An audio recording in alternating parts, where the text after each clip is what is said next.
What's up, everybody? Welcome into Hockey Sense. Great to have you along with us. As always, it's our Friday tradition here from Half Coast Studios. We've got the USA and the Canada jerseys hanging. The weather is nice. It's getting warm outside.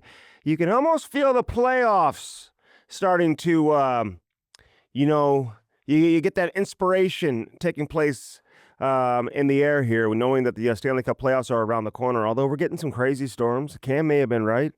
He's sending me weather forecasts all the time, telling me about the storms that we're getting here in St. Louis tonight. So be careful if you're here locally. You want to make sure you're in a good spot. And if your roof gets damaged, call Blue Note Roofing. Call them 314-920-5713. Call David Novak.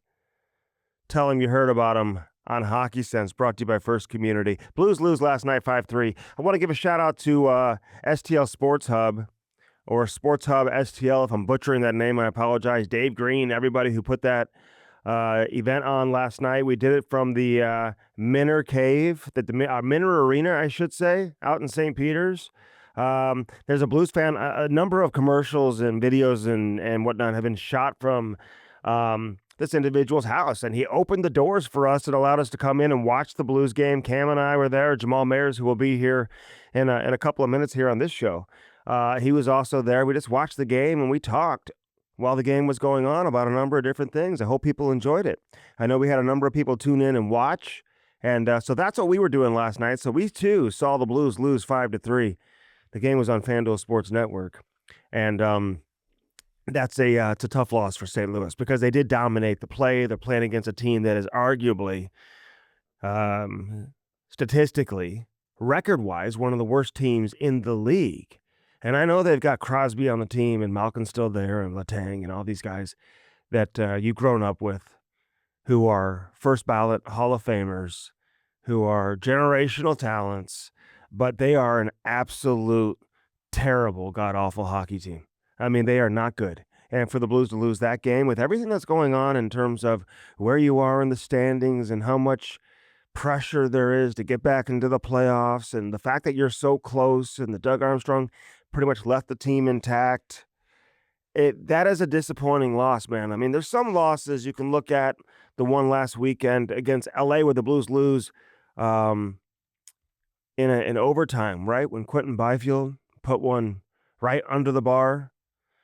Joel Hofer was in that for St. Louis, but the Blues got a point out of that game. They were coming off of a back-to-back. It was a long road trip.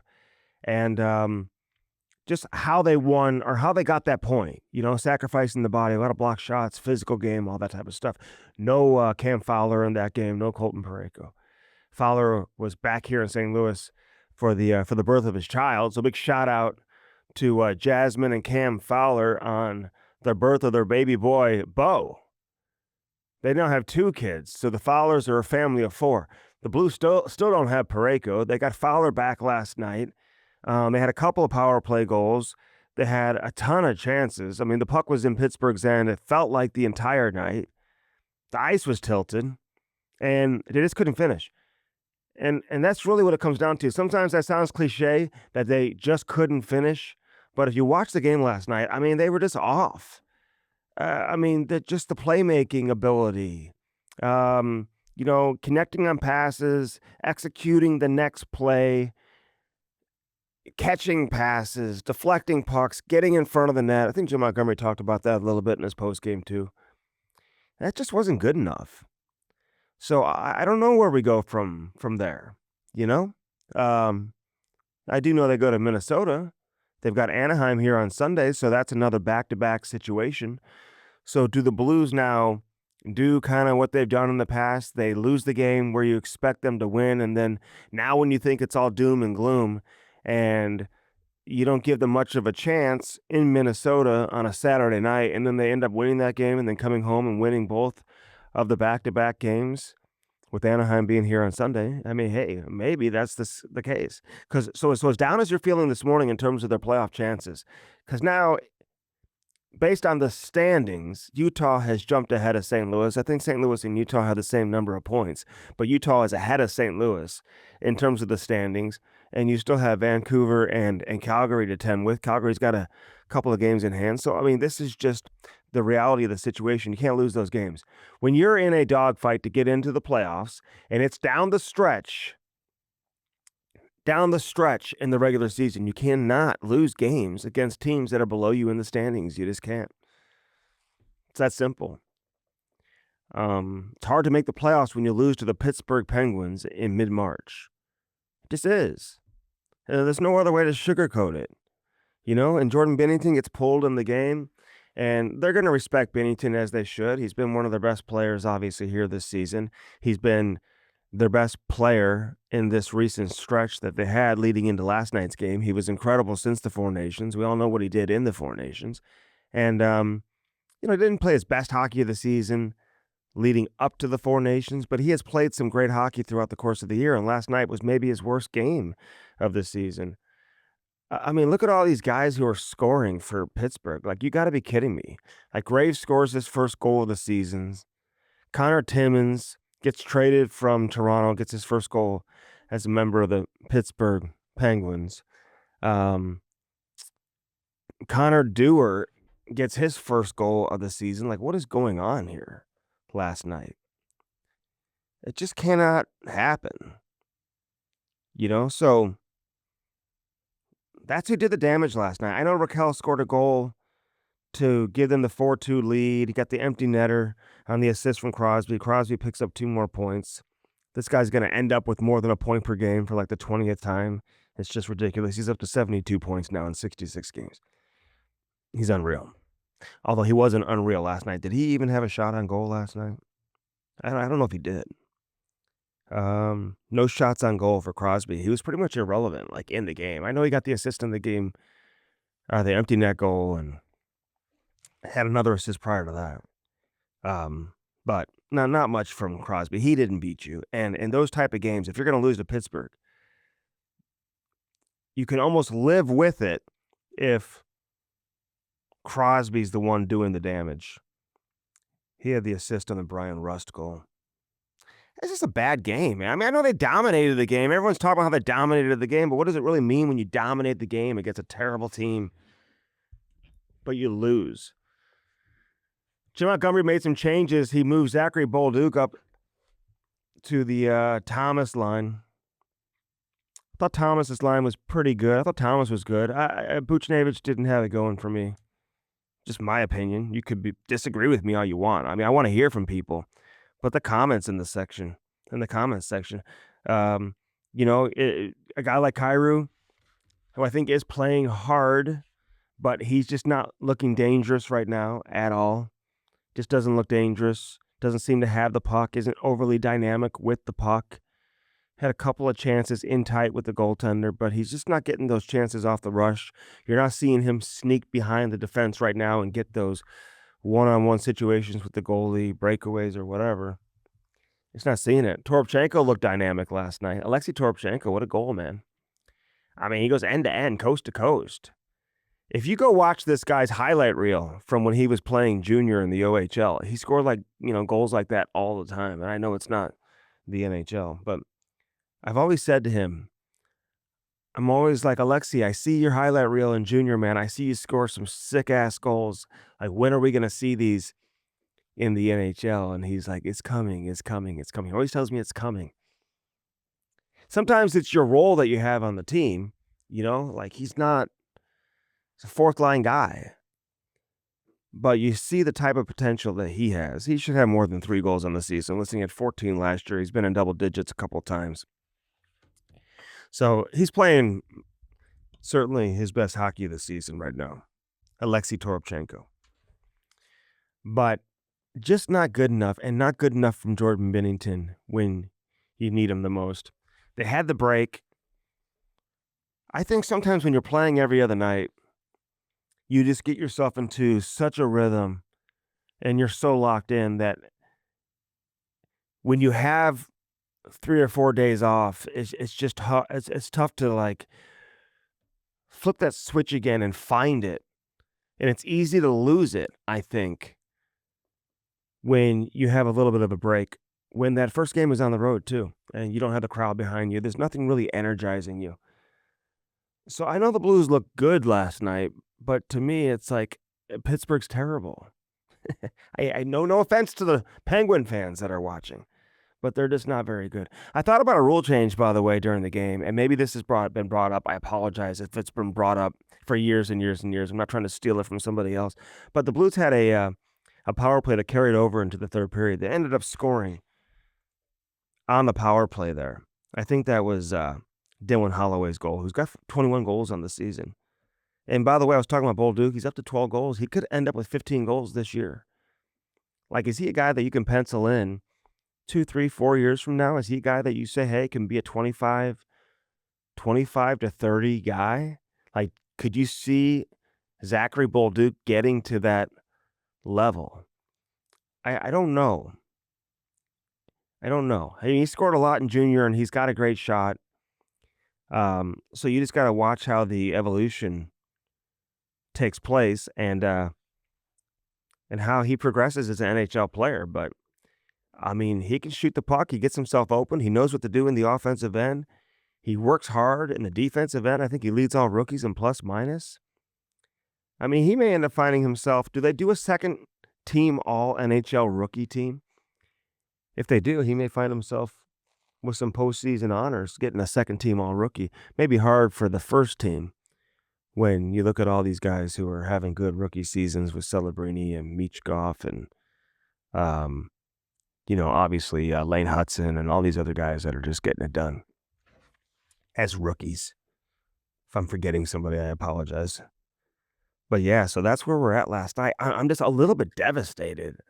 Not devastated, but just disappointed, man, that the Blues lost that game against Pittsburgh. Because you want to see them get in the playoffs. I think it's so important for the Blues to get into the playoffs. Trade deadline was last Friday. People ask me, were you surprised? No, I'm never surprised when Doug Armstrong doesn't do much at the trade deadline. It's never really been his MO. We've seen him go for it in the past. When he's traded for Ryan Miller and, brought in Steve Ott, and he's made some headline moves at the deadline where you add guys.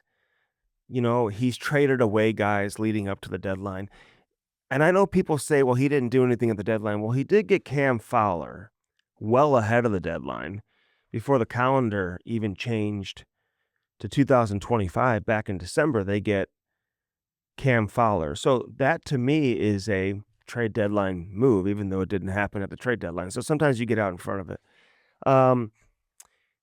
The Blues were having a lot of conversations with a number of different teams. And whenever you see some of the hockey trades that were made, when you look at Dylan Cousins, for example, getting moved out of Buffalo, and some of the talk about other players from the Sabres potentially getting moved. And Josh Norris is one guy specifically from Ottawa who gets moved. There's some people in the Blues organization who, have a good feel for Josh Norris, what he brings to the table. He's a U.S. guy. You look at what he did a couple of years ago. He really has had some issues staying healthy. But he can put the puck in the net. He plays the center position, which is always big. I think there was some talk about potentially Braden Shen, his name being brought up, or certainly a deal with the Ottawa Senators. Shen made a decision that he just was not going to go anywhere. He wasn't going to waive his no trade, and I would never hold that against him. Actually, I think it's a positive. But now you want to see him continue to play at the level that he showed prior to the trade deadline and that he showed even after the trade deadline. Look at the first game that he played after the trade deadline. Friday night in Anaheim, scores had a beautiful goal, scored made some nice plays, helped the Blues obviously win the game. That's what you want to see moving forward or continue to see from Braden Shen. I don't worry about Shen. And I don't think it's a situation where the Blues were actively just trying to move him, but you know what? I think they know that time is coming. So what I would say in regards to Braden Shen, and I felt like this from the beginning, those type of deals typically happen or are more prone to happen in the summer than they are at the trade deadline. And I still think there's a good possibility we see something happen this summer. If there's this much noise about it now, leading up to the trade deadline, I think a lot of the groundwork has been laid to where I think there's a chance you see something happen in the summer. I think it's easier for a guy with a family to maybe look at a trade differently, accept a trade a little bit differently, give you more time to prepare and plan for a move when you involve a family. then maybe at the trade deadline where things can happen so quickly, especially when you have a connection with your current team and you want to help them get into the playoffs. Um, and I think that was important to Braden Shen. But would I be surprised if he got moved this summer? No. Am I expecting it to happen this summer? Kind of. Yeah, kind of. I'm not going to make any predictions, but am I expecting it to happen? Yeah, kind of. I don't see the Blues coming back with the same team next year. If Parayko doesn't go down, and listen, I saw Parayko the other day. He's walking around. Um, we'll see if it takes the full 6 weeks. If the Blues are out of the playoffs, I don't think they're going to push it to get him back in. And if the Blues are out of the playoffs, then I think you'll see guys like Dvorsky and Otto Stenberg and some other guys get at least a game or two. Jimmy Snuggerud, we'll see what happens there. I mean, they just kind of crapped the bed, did they not, against Notre Dame in their first round matchup at the Big Ten tournaments, and now their focus is on the NCAA tournament. So they are already guaranteed to be in the NCAA tournament. And we'll see what Minnesota looks like and if they can find their way to the Frozen Four, or they could be an early exit. You just never know. They could lose early, and Snuggerud could be here before you know it. But I think if Snuggerud gets here, and then I do think if the Blues fall out, you're going to see Dvorsky get some games. Why wouldn't he get games? He had him down in the minors all year long. He's done what he's supposed to do. His game has kind of trended up and down a little bit at times. But he was your representative for the All-Star. He's put up some decent numbers. I mean, good numbers really for a 20-year-old kid, 19-year-old kid. Like, you just don't see too many teenagers come into the American League and perform the way that he has. So I think at the very least he's deserved an opportunity to get some games. I think that would invigorate the fan base, get people excited, give people a reason to watch. Should the Blues fall out, and with a handful of games left in the season that there's really no chance of them making the playoffs, you give people a reason to come down to the game and start thinking about moving forward into next season. Stenberg's another guy. I think I mentioned him already. But then you get Kazimaki, who's been, really, really good down there. I mean, people are high on Kazimaki, and I am too. I mean, this guy, who knows if he makes the team next season? You know what I mean? I'm not going to sit here and make any predictions because you don't know what the roster is going to look like and, who the Blues are going to sign in the offseason and what type of jobs are going to be open. You just don't know what jobs are open. But for a guy like Alex Santeri, you can call him Alec Kazimaki, man. He's from Finland. Third-round pick a few years back. I mean, he's having a good year down there. He's got 33 points. He's got some decent size. He plays center. He can play wing. I think he's been playing mostly wing in the American League. But he has played a lot of center in the past as well. So, I mean, he's a guy that no one really talks about that I think could be given a legit opportunity. And then we'll see what, some of these other guys, if they get a chance. And speaking of Otto Stenberg, people have asked about him too. He's got 12 points in 22 games since coming over right after the World Juniors. He's got 4 goals. So he's finding his way, obviously. Dvorsky's no longer leading the team in points. It's Matthew Pekka, who I talked about several weeks ago. I said Pekka is, of all the players who are being talked about down there, he's been talked about the most consistently. Like, people have really raved about Michael Pekka. Now, he's played NHL games in the past, and he's 31 years old, so it's a completely different situation. You're not really focusing on Matthew Pekka as a part of the future. Alexandrov, do you give him another look, or do you really know who he is? Can you get excited when he performs well in the American League? And he is a more than a point per game guy. He's got 37 points in 33 games. I'm just not surprised to see that. He's just such a tweener. Like, he's better than the American League, but finding a role for him in the NHL has just been difficult. Finding consistency in the NHL has been difficult for him. So I don't know. That's another one that you got to look at. But Dvorsky, his numbers have gone down a little bit. He hasn't been scoring nearly as much as he was early in the year. He was he was putting up some real good numbers. He's now 39 points in 52 games. So not as impressive as it looked early in the year, and his game has kind of trended a little bit the wrong way over the last 4 or 5 weeks or so. So we'll see if he can get it together. But again, wouldn't be surprised if we see him get some games down the stretch should the Blues have games left where they don't typically mean a whole lot, and it doesn't look like they're going to get into the playoffs. But yeah, Ottawa, St. Louis, there was something going on there. Josh Norris, I think Ottawa was talking to a number of teams, and they ended up getting Dylan Cousins. Cousins looks good in Ottawa. Why would we be surprised? Look at all the players who have left Buffalo over the years and then moved on only to have success. We're going to talk some Florida Panthers with Bill Lindsay coming up. You see Bill Lindsay on NHL Network, played over 750 games in the NHL. He's been a long-time analyst. I got to get into the Panthers, man. What's going on there, man? They get Brad Marchand. Matthew Tkachuk obviously is hurt right now. Sam Bennett scoring goals. He had 2 more last night.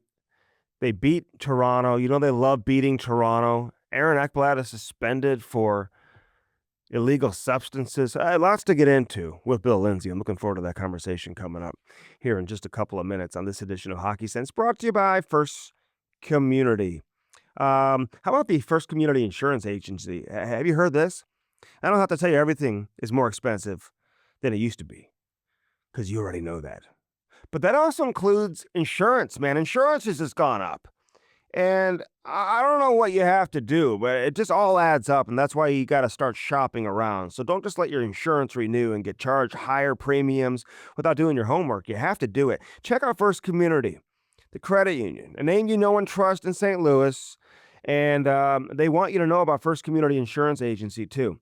They offer you a quote on anything from homeowners insurance to auto insurance to health insurance, even for your small business. Their dedicated staff knows insurance. They can help you answer any questions you have. So visit firstcommunity.com and check out the First Community Insurance.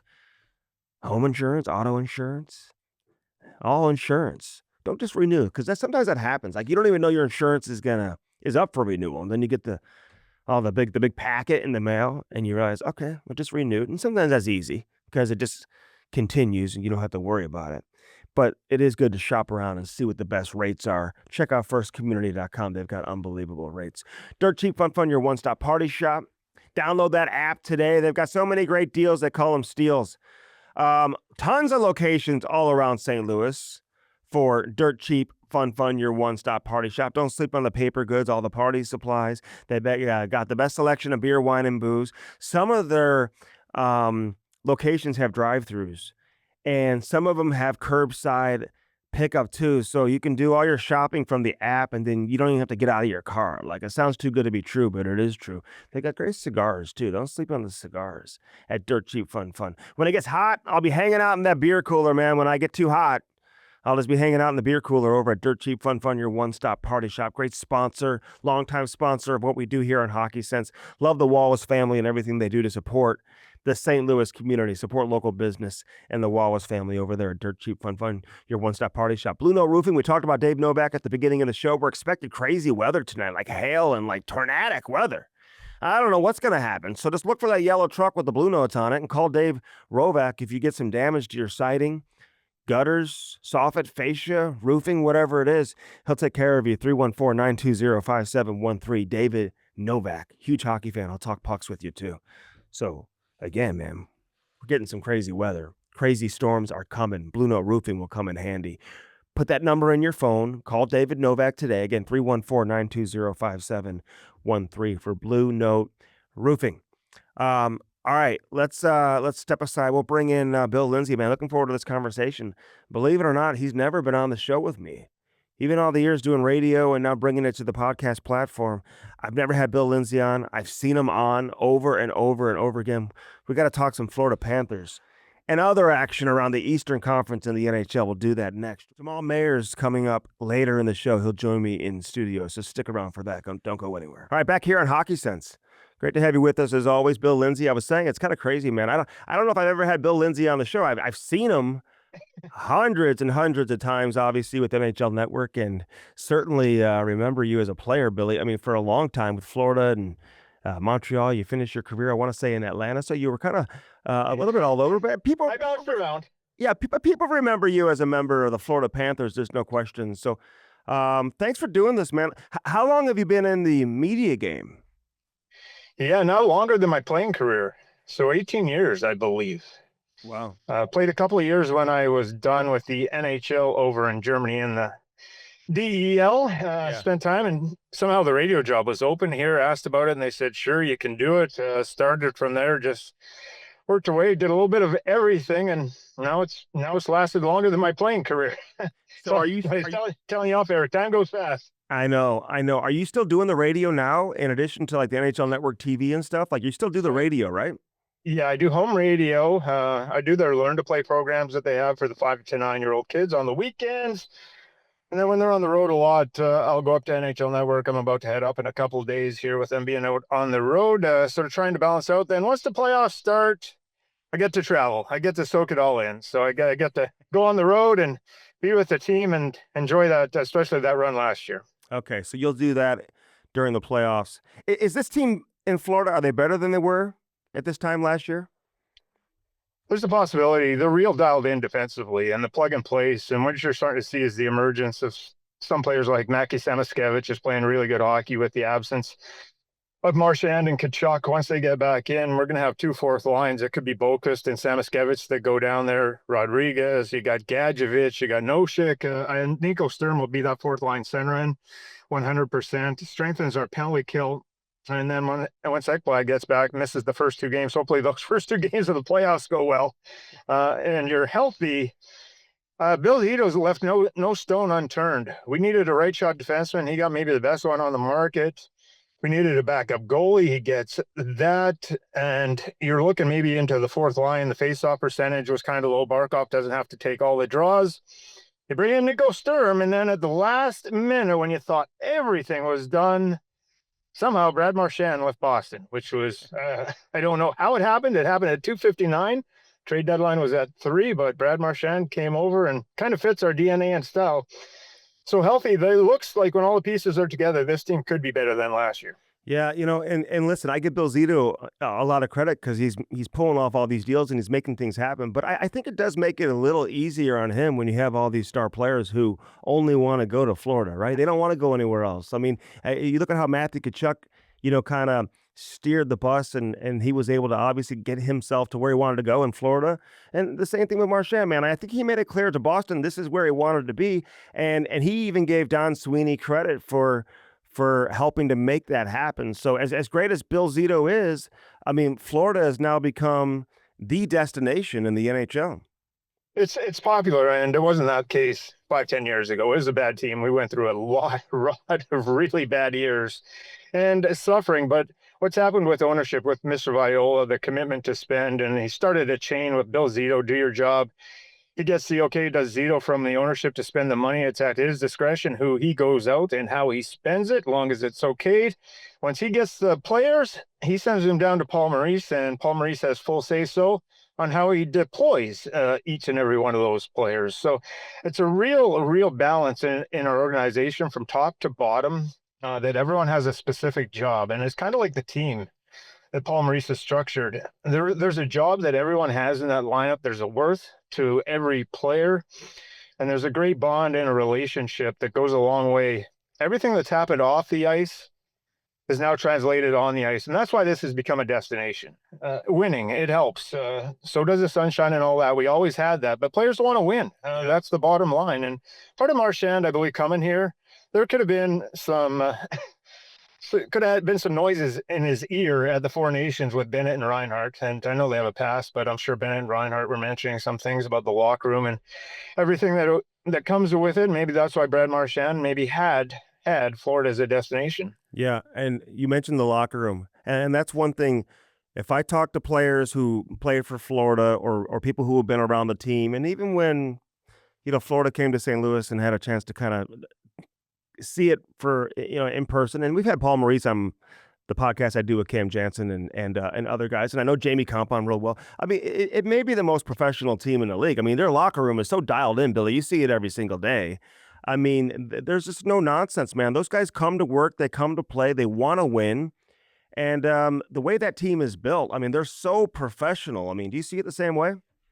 Yeah, it's exactly that. There's a great bond in that dressing room, and when good teams become great, you can speak to this, but in that locker room, there has to be a trust for the guy beside you that he's going to do his job. And when it starts with Barkov and it starts Kachuk, Bennett, you start to go down the list, how hard they're working in practice, how hard they're working in games. All of a sudden, you're sitting in your stall. And I had the same thing early on in Florida with some great mentors. But you're sitting in your stall, and if you play a bad game, Brian Scrudlin explained it to me the best. He said, Billy, if you play like that again, you're not only affecting yourself. I got a family to feed. I got to put, so your play affects a lot what happens to do. So that's where really good teams become great. When the fear of failure, when you walk home and you feel disappointed about your game, you're not disappointed for yourself. You're like, man, that guy was working so hard next to me and was going in. So you feel that burden, that onus to perform at that elite level when your star players are playing that way. And that's the kind of leadership that they have in that locker room, and it filters down. And that's is when the bonding becomes that true. Your fourth line guys, you have no choice on this Panther team. If you're a fourth liner, you better go through the wall. When you watch Bennett and Kachuk play. So that's what's really happened off the ice here in Florida. Okay, so Sam Bennett, he scores 2 more goals last night. We all know that he's a pending UFA. I mean, Billy, how important is he to this team? And just based on where we are on the schedule right now, I mean, it just looks like he's going to, at minimum, probably test the market. Who knows? Maybe he comes back. I've said all along that, Florida's the best spot for him. I mean, they value him. They know who he is. You look at who he was prior to coming to Florida and what that's done for his career. But I get it from a business standpoint. And, players have to do what they've got to do. How important is he to the overall success of that team? Vitally. With Kachuk being out, I have all the respect, and we've missed Barkov for some time. But when Bennett goes out of the lineup, it seems to be the most noticeable for our team. He was a healthy scratch at the Four Nations, got in the lineup. You could see how important he was in that gold medal game that they ended up winning. He plays mean. He sets the tempo for the whole team. He's the straw that stirs the drink because it's nasty. When I'm going to hit you, I'm going to hit you not to rub you off the puck. I'm trying to run you through the end boards and through the glass. When I fight, I'm going to fight with every ounce of fury that I have in my body. I'm not there to hold on. I'm not there to tie up. When I'm going hard to the net, I'm a freight train. That's Bennett's personality going downhill, and it's infectious. It seems to energize the locker room. It really puts a lot of pep into the bench. You can feel it even up in the broadcast position when Bennett's humming and when he's going, it's like, watch out, boys. Here comes everyone. He has the ability to drag everyone into the fight with him. So talking about re-signing him, it is a good spot. We'll do everything that we can. Thank goodness the cap is going up. It hopefully continues, that maybe there's some way to manage it. But we've missed him throughout some playoff games, some regular season games. Him out of the lineup with the way that he plays and his grit and determination is missed the most when he's out. What is he, Billy? Is he 7.5? Is he 8? What's he looking at? Yeah. Oh, I think 7's a good number to start with. Yeah. Yeah, I think that's a decent number. The career, you're looking at, this is what he is. He's got 25 goals and maybe 55 points is exactly where it's going to be at. And Sam Bennett, part of this rotation changes. He's getting a few more extra points here because of the first power play unit duty. Yeah. That all of a sudden might change with Kachuk and Marchand back in the line. So you have to factor in that the hits, there's so much off the ice that goes into his game that is valued.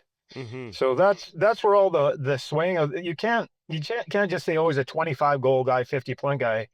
The intangibles are what's going to bring him more money on the open market than anything else, and his ability to play. So we'll see. But I think 7 is a good starting number and something that maybe we could do. Yeah. And I mentioned the professionalism. It starts at the top with Paul Maurice. I hope Paul Maurice gets an opportunity to be behind that bench with Team Canada at the Olympics too. I mean, I don't know if the coaching staff automatically just carries over to the Olympics and how that works and whatnot. But he deserves that type of recognition too. He's been unbelievable for that entire organization. Well, what are you hearing about Marchand though? I know he's on the ice practicing. Well, when can we expect to see him in a game, and who do you expect him to play with? Yeah, it's upper body. You never know. We got some assumptions, but upper body. So it does have the ability to skate, which you're talking about, the ability to practice. So once that upper body area heals, it looks like a week, maybe week and a half, that he could maybe get back into this lineup. So he'll be in shape. That's the good part of it. With Marchand, who he plays with, there's a chance with his checking ability that he could fit on that Lundell Arena line with Marchand. If you want the Rat Pack and maybe the chirpiest line in the league, you put Bennett, Kachuk, and Marchand together. That's what I want. And you mic all three of them up for a game. Yeah. All three of them. You would have enough for about a 6-hour mini series if you mic them up for just one game. That top line with Reinhart, Verhage, and Barkov, that's gonna stay intact, especially Reinhart and Barkov. They're kind of two peas in a pod. But the flexibility, Paul Maurice has moved it around, has shuffled it all the times. Everyone has played kind of up, so it could go in a blender. I believe Marchand is going to get a chance to play with all three lines. Put it that way. Okay. And he'll find out. He'll play with Barkov at some time. He'll play with Kachuk and Bennett, and then that Lundell Arena line. And then Paul's going to figure out where he fits best. Yeah, and there's nothing wrong with that. I mean, that's why you have options, and they're good, right? So you just kind of pick and choose where you want to, slot them in, and nothing should really change that much. Kachuk, are you hearing anything differently? I mean, I think it's a little tougher to put a timetable on his injury. Yeah, that's one you can't skate with. So that's a groin, and coming back from that, so that has to heal before you. Then there's the conditioning part of it that hopes to go in. So hopefully he heals sooner than faster. With the Ekblad suspension, I believe that we do have some room if he does get ready a few games early before the Stanley Cup playoffs. That maybe we could jam him in. But they're looking. I believe the target is hopefully to get him in at the latest at some point in that first round. They're not exactly sure how fast the progress, but if anyone heals fast and comes back from injuries, it's Kachuk. Yeah. So I would learn to sooner than later, whatever the time frame was. I would expect it to be a few days sooner for Kachuk, but they're definitely hoping for that first round, whatever the case is. Yeah.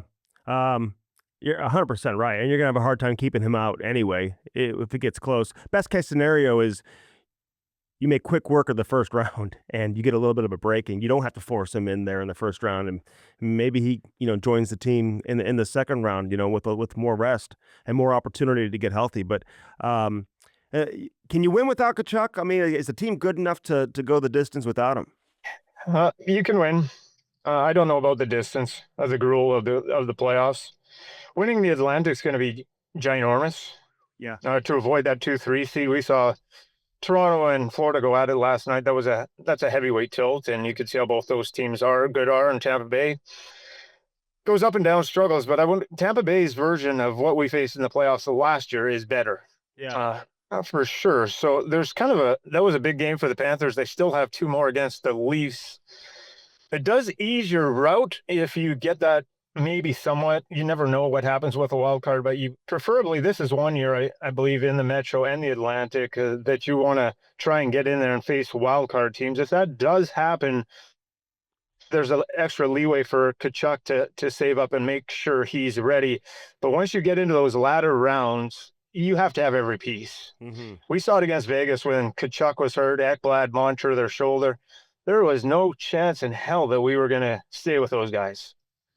We were working on duct tape last year. Knock on wood, we were healthy. Yeah, and we needed every ounce of that health to squeak it out in Game 7. So you need everyone pretty much going. It's hard to imagine winning it without Kachuk. Yeah, and let's be honest. I mean, Matthew Kachuk isn't going to be 100% this year. Even if he comes back, he's just not going to be. And you may have to wait till next year before he's at 100%. But an 85% Kachuk is better than pretty much every other player in the league. So you get him back into even less than 100%, you'll take it. Is the team mad at Ekblad? I mean, how are they handling this? I mean, this is not ideal at all to put your team in this situation. I do like the way that he handled it. I mean, he took ownership of it. We see far too many athletes who just, I don't know how it happened. I didn't do it. It's like they just stuck something in my body and they did this to me. They finger point and whatever. He owned it.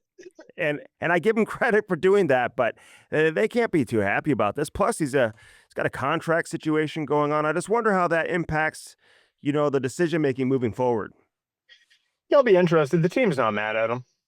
People make mistakes. Yeah, okay. They have to come back from. And Valerie Nichushkin's a perfect example. they want him in Colorado. He's bailed on him a couple of twice, not in the regular season, but the playoffs for different kind of issues. So you fail at life, you make mistakes, and when you do, the best way is to own up with it. So Ekblad made a mistake. It's not the first time, won't be the last time. I'm sure Bill Zito and everyone had a talk with him. He should have ran it by our team doctors, what he was putting into his system. So then you just have to look at from the viewpoint is you did the crime. Now you got to do the time. Yeah. And when you get back, we'll go from there and we'll see what happens. If he comes back and he's rested and we go on a deep playoff run, everyone forgets all about this. The silver lining. It's like the blessing in disguise. The silver lining. So no, look, your teammates, you're valued, you're trusted. If you don't make mistakes in this life, you're not human. This one, unfortunately, was costly for Ekblad and probably won't do it again, I hope. And takes ownership. No problems on or off the ice in a major way that will hurt this team. Yeah, no, I'm with you there. But just contract negotiations, yes, that could factor in. You think they knew this was coming in advance of the Seth Jones trade or no? I don't think so. I believe once you get popped, it becomes news pretty quick. Right away? Okay. So I think you do the urine test, and once it goes in, it only takes a day or two to analyze that. And once it comes back, they're not waiting on a week to say, okay. From everything I've known about it in the past is that the turnaround is pretty quick and the announcement is pretty immediate once you do that test. So there was no foreshadowing to get Marchand or get Seth Jones. Paul Maurice was excited to get Seth Jones so he could only play 22 minutes a night. Wow. Now he's back up to 27, 28 minutes a night. So if they had a plan in place, but none of it had to do with any kind of foreshadowing that Ekblad was going to miss this time. Yeah. I just didn't know if there's a positive test and then they have him retest to make sure that it was accurate and all that type of stuff just to double check. Yeah, I'm not 100% either. So it just goes back. I just have a hard time believing that they understood this was coming down the pipeline like a week early. I'm with you. Hey, you mentioned finishing first, man, how important that is in the division. What do you think of Toronto? You see them play last night, and you mentioned how much better Tampa Bay is playing right now. Who's the biggest competition, in your opinion, for Florida? Yeah, looking at it, that game against I did Toronto radio this morning, and they were just, before I came on, I was listening, just beating up the Leafs on the game. And I was just pouring through the analytics of the game. You're not going to get time and space against us. It's going to be hard. And you're going to have to play dump and chase. And the Maple Leafs dumped it in 70% of the time. But what they ended up with was 7 inner slot chances to 1. We had 1 at even strength. They got the zone time, which rarely happens against us. Positive zone time numbers. We're the best screen team in the NHL. We didn't get any bodies in front of Anthony Stolarz. We still played a good game, good structure. But the Leafs, they're close in a tight, that's how it's going to be played in the playoffs. The run and gun, why Paul Maurice changed our systems is to look like a game does last night. And I thought the Leafs handled it pretty well. Egregious mistakes of OEL punching Samoskevich in the face, too many men on the ice, penalty. Our power play was better. Our special teams are better. That was it. But the Maple Leafs pose a threat. And then I've seen Tampa so much over the years that just knowing if Vasilevsky was not himself last year, and it looks with the addition of Bjorkstrand and Gord that this is a more balanced crew with Kucherov and Point. They score. That's the one team that can stretch us out with the way that they pass and can get opportunities, make the gaps a little bit wider. But personally, I think either of them are, with the rivalry we have with Tampa Bay that's been built in, or even Toronto, you go into that, if that's your first round matchup, it's going to take a while, and you're going to take a beating just trying to get out of that first round. Yeah, no doubt. Although, you know what would have improved those inner slot shot statistics in the net front? It's Marchand and Tkachuk. Those numbers would have looked a little bit differently. Yeah, they would have looked. Yeah, it was funny, but there's only three odd man rushes in the whole game, 2 for Toronto, 1 for us. That shows you how tightly checked it was. And I give Craig Berube credit with kind of changing that style. They say Austin Matthews not scoring 5-on-5, but they're not a team that's trying to do what they did last year, is just exploit you off the rush. And when we won that President's Trophy, man, we were high octane. with just gunning. And I thought, wow, highest. And then we got in the playoffs, won the first round, then just got crushed. Yeah. Four straight by Tampa. That's when Paul Maurice said, yeah, this is fun and games. We're not going to have fun and games anymore. It's going to be a little bit more lunch pail and hard hat to dump it in style. And Craig Berube's got the Leafs pointed in that direction. Forget about the numbers of the team. Just kind of look at if they're able to play into those kind of gritty, hard games. And I thought they fared pretty well last night. Yeah, no, I think it's a great point. And that's what Chief will do. Like he's not there to get Matthews to score 70. He wants to win a Stanley Cup, and Matthews is going to want to win a Stanley Cup. It's almost like how Ken Hitchcock adjusted Brett Hull's game when he went to Dallas, years ago. Mm-hmm. He wasn't brought there to score 50, 60 goals. He was there to help them win. And his number, I think he scored 24 goals his first year there in Dallas, and they won a Stanley Cup. So listen, if he can do that with Matthews, I don't know what they are. I mean, Toronto's difficult to really get a full feel of what they are. It's almost like you just can't judge them until the playoffs. Only one way in Toronto to feel it. Yeah. They're not judged by the regular season anymore. No. Like they still get angry. They still get angry after a loss. You know what I mean? It's like, calm down. Like, you guys know that it's all about the playoffs. Yeah. The 82 games are just, once everyone forgets about it, once you start that first playoff round, and that's where this group of Tavares, Nylander, Matthews, and everyone, if they don't do it this year, that core, you're going to have to make an adjustment to it, I believe. I'm not sure, but this is year after year of trying to get through. So Matthews, if he has an average regular season and then blows up in the playoffs, that changes the whole narrative around him. Same thing with Marner. What if Marner has a terrible playoff?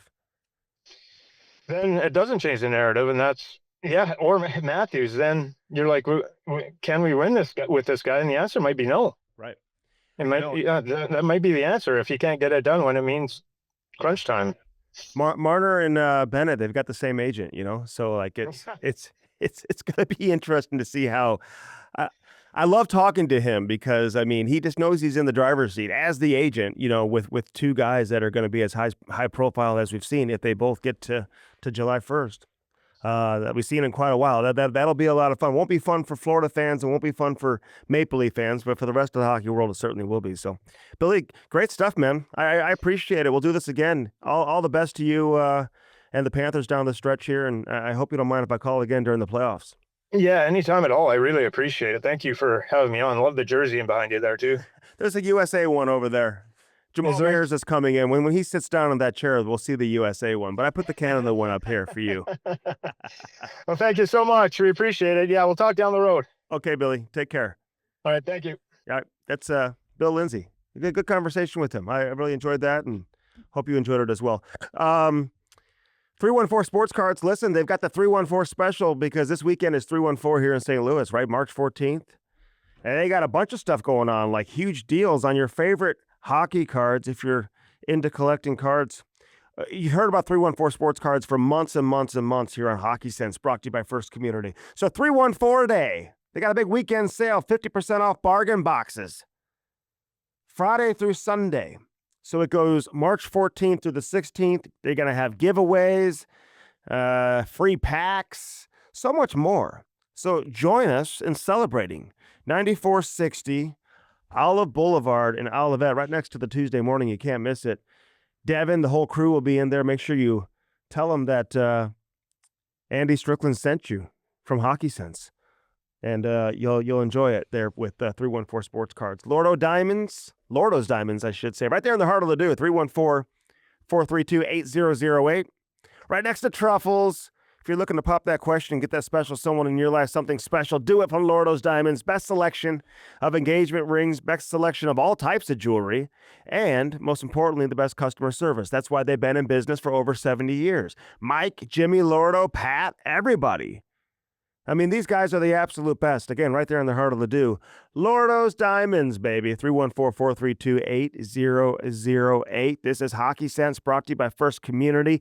Jammer joins me next in studio. Don't go anywhere. All right, let's bring in Jamal. I don't need my headphones. That's it. I was saying in the beginning of the show, I know the Blues dominated the game and the ice was tilted and whatever, but it's just when you consider everything, what's at stake, where they are on the standings, where we are in the season, I can't look at that and find any real silver lining in losing that game.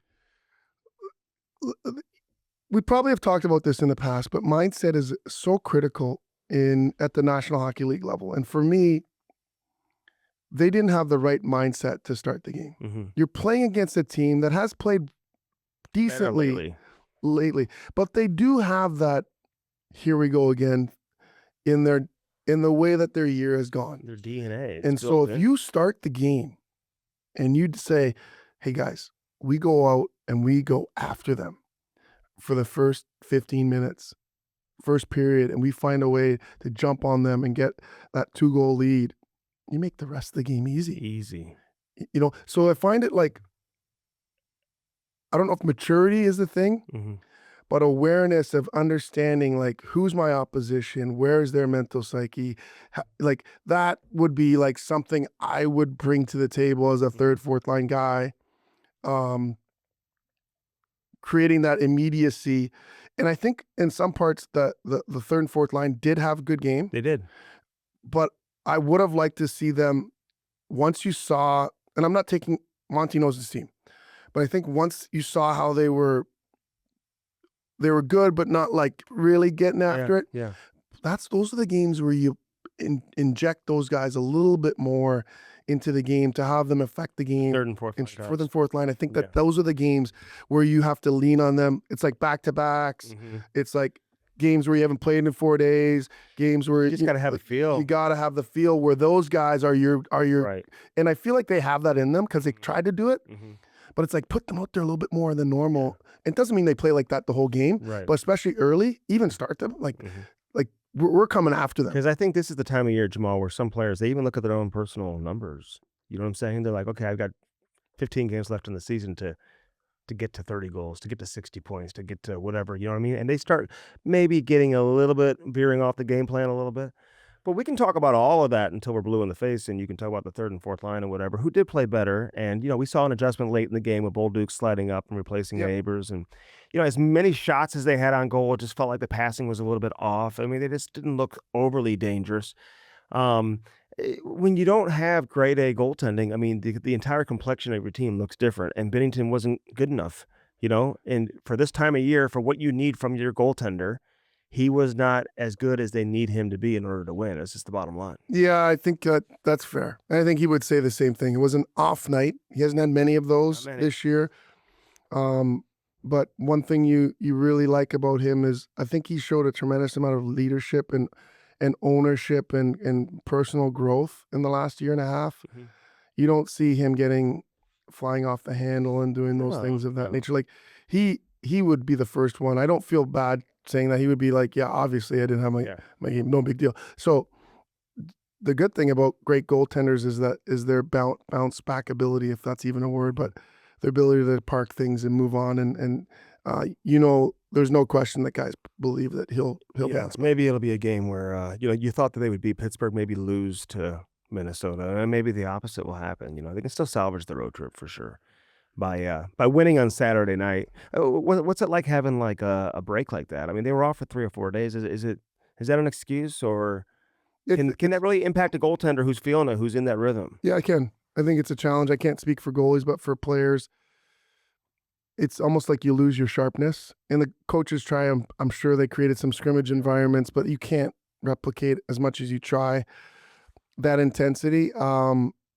I think that Pittsburgh was really content about keeping things to the outside, and they were fine letting the Blues have the puck, and they did have a lot of offensive zone time. It's you know, where was the willingness to get there in front of Jari in those second chances, especially early? Jari looked shaky, and everybody knew how great he was. I mean, he made a lot of saves, but I mean, pucks were like bouncing out of his glove and stuff. Falling on his butt. Like I never liked when a goalie falls backwards. It's like, you know what I mean? It's like, what are you doing? So, and I don't think the Blues had those deflections, the screens in front. You know, they had some opportunities off the rush to make plays. Pucks are in skates. It just wasn't very clean from that standpoint. So I don't know. It is what it is. Zachary Bolduc, what do you think of him? He's at 12 goals now. What's his upside? Like, do you see enough there that you've seen that you think this guy he's got a lot of room to grow and he has a chance to be really good, or you still need to see more from him to find out? I think he's shown he's an NHL player. Mhm. I think he's shown he could be a third line guy, meaning he'll score 15 to 20. The question is, do you see him in a top 6? I'm not sure if that's there. But I think he's proven enough to be given an opportunity to do that. Power play. Yeah, definitely second unit power play, and like he has a tremendous shot and a nose for the net, and I think that's where I kind of land with him. He's definitely a third line guy. We can put him in that third line left wing hole. Let's see through the end of this season if he can provide a little bit more.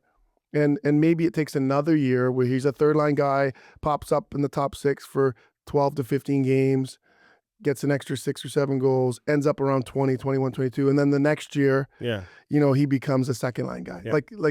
So I think that let's not get too far ahead of ourselves, but there's a lot of questions that were answered this year. Like, is he an NHL guy? That's answered. Yeah. And that's a positive for him and his career. And for the Blues to find a guy that is as big as he is, can shoot the puck as well as he is, and it's starting to translate at the NHL level. All right, the first time that I heard a conversation about Mikko Rantanen being moved twice in one season and being moved again prior to the trade deadline from Carolina if they weren't going to be able to sign him, was on this show. I mean, you and I talked about this shortly after the trade about, hey, listen, if Carolina isn't going to keep him, they're going to have to move him again.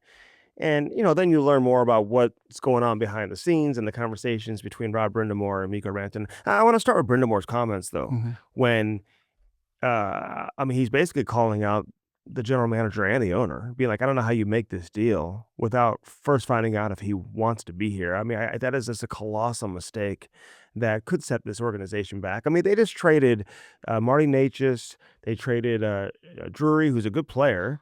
They traded Mikko Rantanen. 3 of those guys they traded for Logan Stankoven and 2 first-round picks. I mean, that's what they traded, right? For a guy, and I like Stankoven. Listen, he brings a ton of energy, and I thought that he would contend a little more for the Calder Trophy coming into this year. Watching him in the playoffs last year, he's a little Energizer bunny who plays hard. And I don't know what they do with the first-round picks. They're not going to be high first-round picks that they're getting from the Dallas Stars just based on the seasons that they're having now and what they're expected to have moving forward. So what's your take on all of this? And if you're Rod Brind'Amour, you just got to be going crazy right now. Oh, I think that his frustration is warranted. I think that the comments that I heard Kluski say that was the risk they were willing to take, and they kind of knew he might. Initially, right? You don't make that trade. That's not a risk you take. It's not fantasy hockey. What are you doing? And it's like, okay, I just don't understand how that. You have to know the market you're in, and if you're you don't make that trade without it being a sign and trade. I don't even understand it. Listen, because the player, Mikko Rantanen, he knows his contract's about to expire. He's starting to think about locations and destinations that would fit he and his family and their lifestyle moving into next year. He wasn't expecting Colorado to move or make the trade when the trade was made. And there was some talk about Carolina maybe a month prior to the trade and whatnot, but it completely blindsided him. But I think it's a conversation that you have to have. Colorado would certainly give you permission to talk to him if you're going to make that deal. But you got to have that conversation, just like Toronto would go have with Mitch Marner. Would you want to waive your no trade to go to Carolina? And he said no, even though that, Rantanen didn't have a full no trade or no move. You at least find out if Carolina is a place that you would entertain signing an extension with. And if the answer is no, you don't move Marty Necas just to get him for a few weeks. No, it's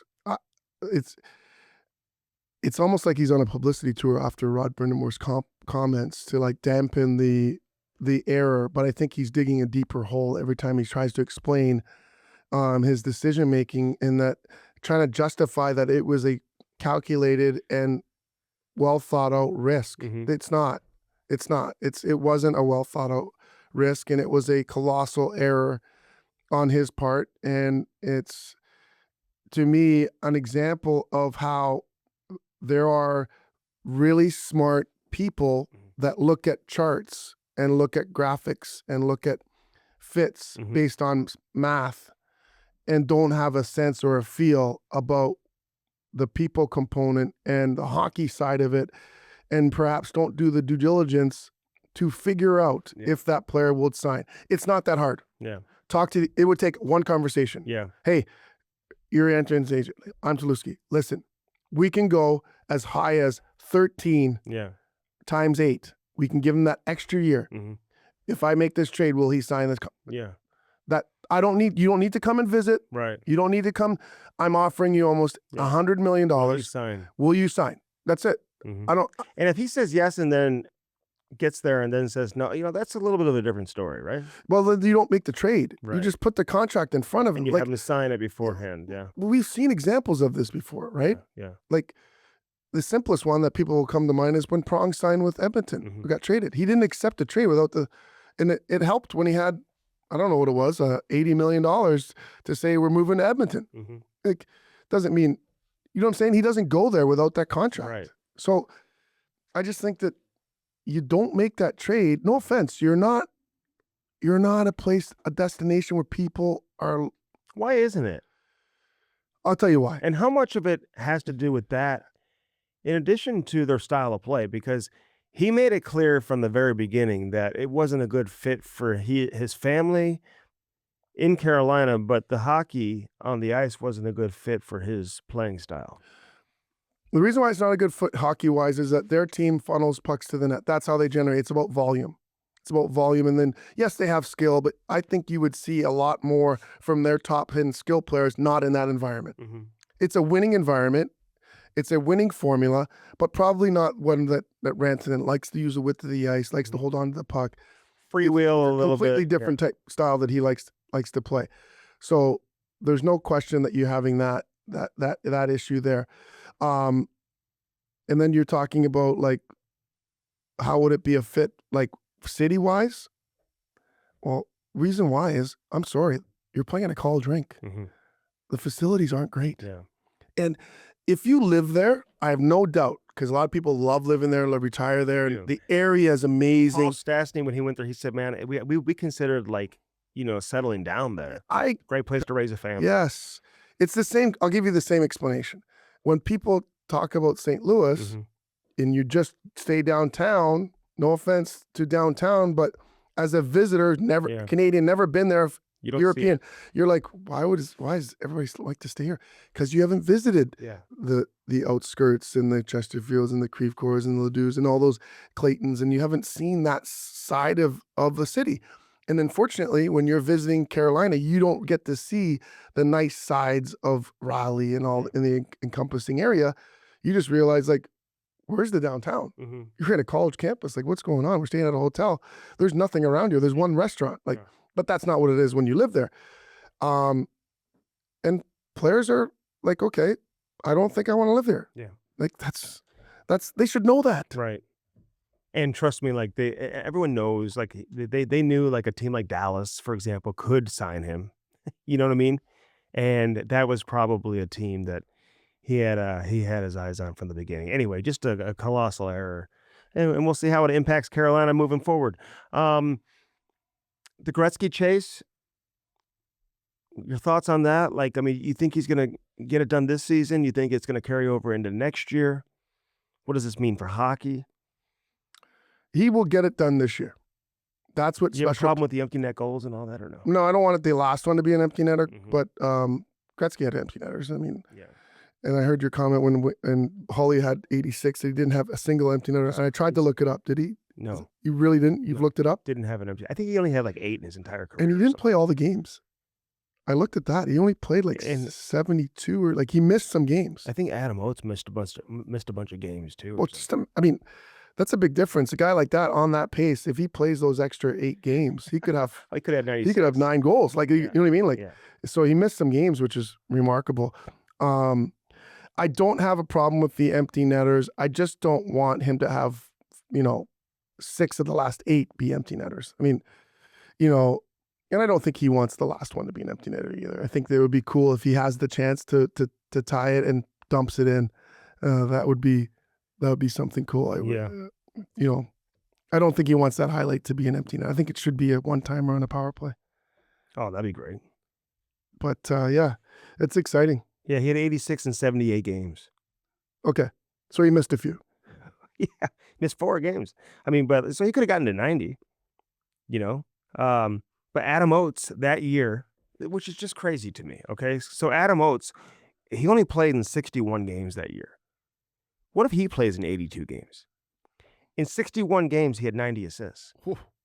You know? So And I wonder how many of those how now many we did refer. Brett Hall have in 61 games? Was he at 70? I mean, how many goals was he at? Was he at 60 goals Right. in 61 games? I mean, so he scored another 20. So it's not like he assisted on every single one of his goals. And he still had 90 assists in 61 games. If this guy plays a full season or gets to 75, 80 games, how many goals is Brett Hall having that year? You know what's great? I bet you no one could answer that question better than Adam Oates. Oh, I've asked him on our podcast a couple times. And I bet you he would say, I could have added another 15 for him. Yeah. Yeah. Be my guest. But I mean, I don't like seeing all the. I don't like seeing when he doesn't score and then it's like gets the empty netter and it's like. And I know empty net goals mean something because they basically solidify a win or cement a win. Yeah. But a lot of the empty net goals he's getting is like teams are pulling the goalie against Washington when they're up by 2. You know what I mean? Right. You know what I'm saying? I just think let's not try to look through the weeds at it. I don't think it's healthy if he's 8 away for tying, correct? Mm-hmm.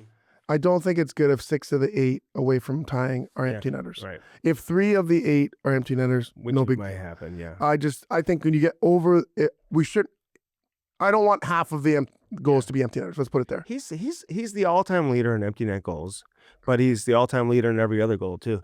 Which is why, and listen, I didn't even know this, but Panger Cam told me that Pang took some heat because he called him a one-trick pony on TNT. I don't know if that's exactly what he meant, but I know he probably regrets that comment a little bit just because of the way people have reacted. I don't know if that's exactly what he meant, but I mean, he does score in completely different ways. I just don't think you could ever call this guy a one-trick pony because he's got over 3,000 hits and he goes around crushing guys anyway, Yeah, I think that what's probably most remarkable is his durability. Oh my God. For his physical. For as physical as he's been, I kept thinking like he's going to have to slow down. Like he's running around like how many run-ins did you and him? Only a handful. He was very aware where people were. Mm-hmm. It was kind of hard to catch him. And he weighed 230 and pounds. He's fast as shit. So if he sees you, you're going to look silly because he's going to give you the reverse shoulder. Oh. And I wasn't really out there against him 5-on-5 very much. I killed against him a lot, and we had the OV shade, meaning we'd shift everything over and and it still couldn't be stopped. Still couldn't be stopped because you're getting the lane. He'd find the holes. Is Draisaitl scoring the same way on the other side of the ice right now? A little lower, and Draisaitl closer to the goal line. Yeah, very similarly. This is my analysis of it. People think, and I try to tell our younger players that they're picking a spot. They're not picking a spot. They're beating the goalie to the spot. And the difference is how quickly they get it off and beat the goalie to the spot. Where they shoot is the most important part. They're not like picking the top corner or they're not picking something. They're beating the goalie to the spot. If you watch any of Ovechkin's goals on the one-timers, he's not picking corners. Like for me, like on the one-timer, Billy Guerin would pick spots. He'd shoot back the other way. He'd be picking spots. Whereas I feel like Ovechkin is just, it literally feels like sometimes he's hitting the middle of the net. Yeah. Because he beat the goalie to where he was trying to go. His shot is quicker and his release is quicker than for the goalie to get over. Yes, and you'll see a lot of Draisaitl shots are not like under the. No. They're not just over the pad. They're literally like hip high. Mm-hmm. They're just beating the goalie to the spot. And That's not and the common equation here with all these great goal scorers who do have these unreal one timers and. Whether it's Stamkos on the left side of the ice, Obi on the left side of the ice, now you have Draisaitl on the right side of the ice, they all play with great passers. Yes. I mean, McDavid's just putting these, and the goalie has to honor the reality of McDavid's shooting too, right? It's not as predictable as maybe Backstrom. You knew his pass was coming. Yeah. McDavid may shoot, and he does these no-look passes. I think to your point, I would say that Draisaitl is more similar to Lemieux in regard to his one-timers, because Lemieux used to get lost like almost to the goal line. In fact, I remember watching him in warm-up, and he scored in the game against us doing this. He was literally straddling the goal line I know. and was one-timing pucks in warm-up, Oh, and warm up.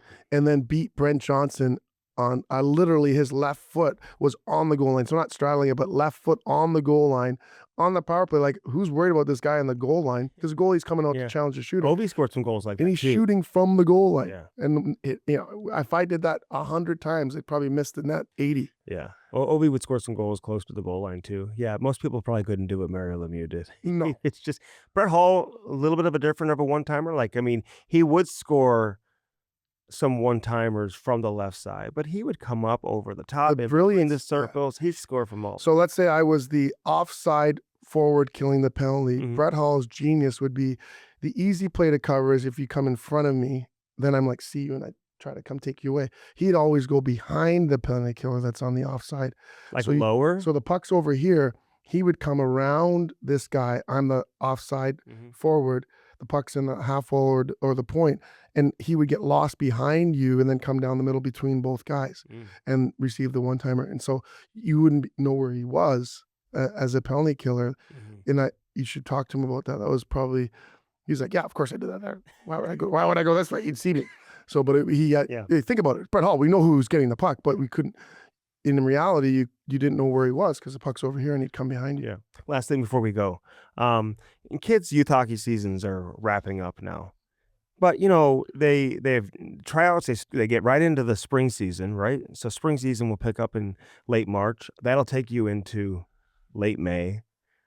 Some kids have stuff going on in the summer. They've got camps. They've got tournaments. They play for tournament teams and whatever. What do you recommend in terms of the pacing for parents and for kids? I mean, do you just continue to move forward and just like you've done all year long? I mean, how do you just go based on the schedule? I mean, is it too much, or if your kid can handle it, you just let him do it? I think you have to. Let's say you have to listen to your kid, and you have to listen through their energy level and their desire based off of what they're giving you energy wise. And having said that, you also have to be able to pull back and say, for example, we're probably doing 3 things this summer, but we probably could do 6. And it's like, it's hard to say no and not do certain things. But as much as your 10, 11, 12-year-old would say, I want to do all of it. Right. As a parent, you have to be able to say no. Now, do they have to do any of it? The answer is no. You're not going to fall behind because you didn't do summer stuff. You might initially fall behind in the sense of, but that will be recovered in the 3 weeks when things start back up, ramping up again. So I would caution parents from chasing it and feeling like they have to do those things. Listen to your kid, pick certain things, do a little bit of it. My suggestion would be never more in the summer months. My general rule is we'll do one every like 3 to 4 weeks. Yeah. We won't ever do. What are you doing between those? Well, there's enough spring stuff. You're doing spring skates, which is once a week. That's enough. It is. It is. And then that's all they need to do. And then so if you do one every 3 to 4 weeks in the summer, you're doing one in May, you do one in June, you do one in July, and boom, you're done. Okay. I would not do more than that because kids need to have a summer as much as they love it. Yeah. Not only that it's healthy for them to get out of the boot of the skate, let them develop like they're growing and stuff like that. They shouldn't be locked in a boot all summer. And playing other sports, it is invaluable. Let's put it this way. It's probably unrealistic when people say they need to play multiple sports till they're 15. Yeah. But they do need to play multiple sports at even like the CYC church league level. Yeah. Like I'm talking 3 different sports until they're 13. And then, you do have to dial in a little bit more when you get past that age. But I think that it's important for them to play baseball, basketball, soccer, and do those things. It doesn't have to be at the highest level, just to like, even for their mental capacity of not being the best. Yeah. Meeting different people, growing in their proprioception and athleticism. But there is going to become a time where you have to dial it in a little bit and focus on one. Does the AAA season start too early, like August 1st? I mean, is that too what I think they've missed, and it's probably very difficult to fix, is that when we're talking about kids and tryouts, kids grow so much from May to August. Tryouts are too The early. tryouts are too early. So a kid that does not get the time to improve from May, June, July, August, and then all of a sudden, if you had the tryouts in the beginning of August, which I don't know if you could even do that, but that's what we used to do as kids in Toronto, you're allowing those kids 3 months of development and growth. And you can really improve And over athleticism. summer, right? Yes. Some kids grow 4 inches in a summer. Exactly. But instead, we're picking these teams in May. Yeah. So I think that you are going to miss some, and that's the challenge. And then you've got the other issue of, like, you know, some coaches pick teams to win, and I think the error that they're making is sometimes it's better to let a kid go and grow on a lower team with the opportunity to have the puck more, to grow more, so that you come back. Because selfishly, and I've done this, you don't take the team or all the players that are going to help you win all the time. Sometimes you realize, you know what, I could take him, but I'd have to simplify his game, and it would help us win more hockey games. Yeah. But it's better for him at 11 to go have the puck, play a different level of competition, and continue to grow in confidence. And the kid may have fun and then doing come that. back. He may have more fun doing that too. Exactly. So, all right, Dobbs Tire and Auto Centers. Well, unbelievable. They've been around for over 40 years, and let me tell you, the good folks over at Dobbs and Tires, they locally operated since 1976. And today, that's the area's largest retailer of tires and expert auto service. Now with over 43 store locations, Dobbs is offering unbelievable deals on new tires. Doesn't matter if it's Cooper, Continental, BF Goodrich. Go to Dobbs.com for more complete details. They'll give you valuable deals. It doesn't matter what you drive, a car, light truck, van, SUV, hybrid, or EV. They will get you up, in, up, in, up, out. Fixed. That's it. Fixed. In, up, fixed, and out. Same day. Same day, baby. What's for dinner? Well, you know the weather we're getting tonight, by the way. So you better get out there and pick it up early. I know. 5 restaurants, Barlino's Salt, Ballerina's Osteria, Chris's Pancake and Dining, Chris is at the docket. And don't forget about Barlino's new one, the Twin Oaks. Unbelievable. They forge many lasting relationships with their customers. Their family motto, cook good food, serve plenty. 50 plus years in business. Only 2 places to dine, at home or at one of Bartolino's family of restaurants. Some great youth hockey here in St. Louis this weekend. I mean, in addition to the Blues obviously playing Saturday in Minnesota, Sunday they're home against Anaheim, so that should be a great game. They've got a bunch of home games coming up moving into next week. But the regional championships for AAA teams are being hosted here in St. Louis this weekend with the U15, U16, U18, maybe even the U14s too. Right. So if you want to go check that out, that's going to be at the St. Peter's Recplex. Yes. We may go watch a game or two if we can. We've got the ACHA National Championships here in St. Louis. There's like 120 teams. It's crazy. And you know what the best part is? Because a lot of the traditional football and basketball powerhouse schools don't have hockey teams. So when you walk into Centene right now, you see all the jerseys hanging up, and it's Texas, and it's Alabama, and it's Arkansas, it's Kentucky, and it's UCLA, and it's cool, Indiana. You know, you see all these traditional schools that you associate with college sports that you don't traditionally associate with college hockey. But they're all being Texas. They're all being represented. The jerseys are unbelievable. Think about this. In 10 years, 10 to 12 years, you can't tell me that the SEC is not going to have a Division I I hope they do. hockey conference. That'd be sick. Oh, my God. It'd be unreal. So my nephew's actually in town playing for Indiana, so we may check that out, and hopefully if the weather cooperates. Again, Four Hands Brewing Company, you're looking to have yourself a good time this weekend, get some Four Hands Brewing Company products. Check out all the tasting rooms, 1220 South 8th Street in downtown St. Louis. Get those 1220 spirits. They got the location in Kirkwood, Chesterfield, and now open at Lambert Airport as well. So check that out, Four Hands Brewing Company. And, of course, our friends over at First Community, which brings us the one and only hockey sense each and every week. Check out or ask questions about the small business lending. If you run a business, I'm talking to you, all you business owners. You ready to make your business to the next level or take it to the next level? First Community can help you do that by offering competitive rates and commercial loans. They've got lines of credit, commercial credit cards, all designed to help your business thrive. So check it out. They got a designated team waiting to take your call and to help you walk through it. Check out firstcommunity.com. Do it today. All right, Jammer. Appreciate it as always. We got through another one. That's fun. Have a great weekend. And cruise down, man. No more hockey, right? For the foreseeable. Yeah, we got spring tryouts, I think next week or a few weeks. We got spring break. We're heading to Florida Oh, yeah. on Monday, so we're excited. Okay. Enjoy that, man. Yeah, I got to show you that resort. Oh, yeah, you do. You do. You should be taking me with you. See you, everybody.